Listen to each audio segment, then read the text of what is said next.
Every story starts somewhere, and mine is no different. Some like to begin their stories talking about themselves, but I know I wouldn't be here if it wasn't for my mama.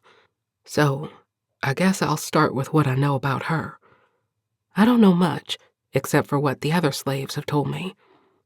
They all seem to smile when they tell stories about my mama. Her skin was as black as a night void of stars. I guess that's why I stare at the night sky whenever I can, hoping to catch a glimpse of her or feel close to her in some way. I know that doesn't make a lick of sense, but it gives me hope and makes me feel better. All I have is hope. Some say hope is dangerous for a slave, but I have nothing else to cling to. Nothing else to keep me from swinging from the tree in Massa's yard. I imagine myself there, swinging like the Henry boys who stared too long at Massa's daughter. Forgive my ramblings, diary. Massa doesn't know I can write. Every single word I put on these old, faded pages is a risk to my life. Back to Mama. I guess the only way to tell it is how it was told to me. The night was cold and dark, darker than most Mississippi nights. The wind howled through the trees like a ghastly horn of death. "Hush now, don't wake up the massa," a kindly older slave whispered. She gently touched Hannah's cheek. Hannah dripped with sweat, her face furrowed in pain. "I can't have this baby," Hannah gasped. Hannah was little more than a child herself. The old woman looked at her sadly, knowing Hannah wouldn't survive this. She was too young, her body not fully formed yet. She was still a baby herself. The older woman wanted to cry, but she knew she had to be strong for Hannah. It seemed strength was all slave women had to offer their people, a sense of strength and pride, even when they had none. She remembered Hannah singing as she worked in the fields, remembered her precious, innocent smile. Innocence was something rare on the plantation, something that never lasted long. As soon as the white men noticed it, they destroyed it. It almost seemed like the sight of youth and innocence hurt them in some way. They hunted for it, and when they found it, they took that poor girl into the woods.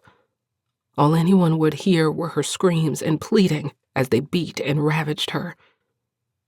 Hannah had caught the eye of Massa Williams himself. He would stare at her, a child who had barely begun to bleed, with lust in his cold, evil blue eyes. All the womenfolk knew what would soon happen to Hannah and her innocence. They all hung their heads in shame, powerless to stop it. Massa Williams, like the other white men, would creep to the field shacks in the dead of night and pull a slave girl from her mother's bed. If that poor girl came back, she was beaten so badly she could barely stand. The girl she had been died in those woods at the hands of the white men. Hannah was no different. The night Massa Williams dragged Hannah out of her bed broke the old woman's heart. Hannah the hummingbird, that's what they called her, because she was always humming something. No one knew exactly what she was humming, but it always sounded beautiful. Massa Williams took that from her. He took her beautiful, innocent humming from the entire plantation. Now here she lay, barely more than a girl, about to birth Massa Williams' baby. "Hummingbird, please don't scream," the older woman pleaded, glancing around to ensure the overseers hadn't seen them yet.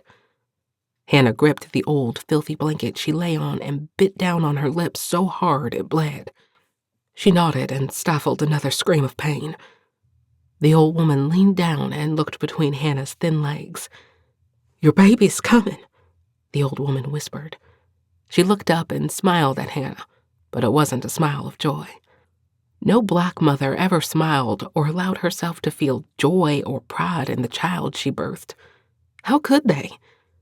They were given birth to a child born of rape, a child destined to be a slave, sold off to another plantation. Slave women had to void their hearts of the joys of motherhood. "Remember, child, this is Massa Williams' baby," the old woman said. Hannah locked eyes with her, still struggling to let go of her child. But she had to. If the burden didn't kill her, the grief would. Slaves were nothing more than a means to produce more slaves. Hannah shook her head, fire burning in her eyes. "This is Massa Williams' baby," the old woman repeated. Hannah stifled another scream and pushed again. The old woman could see the child's head. "Please, Hummingbird, understand.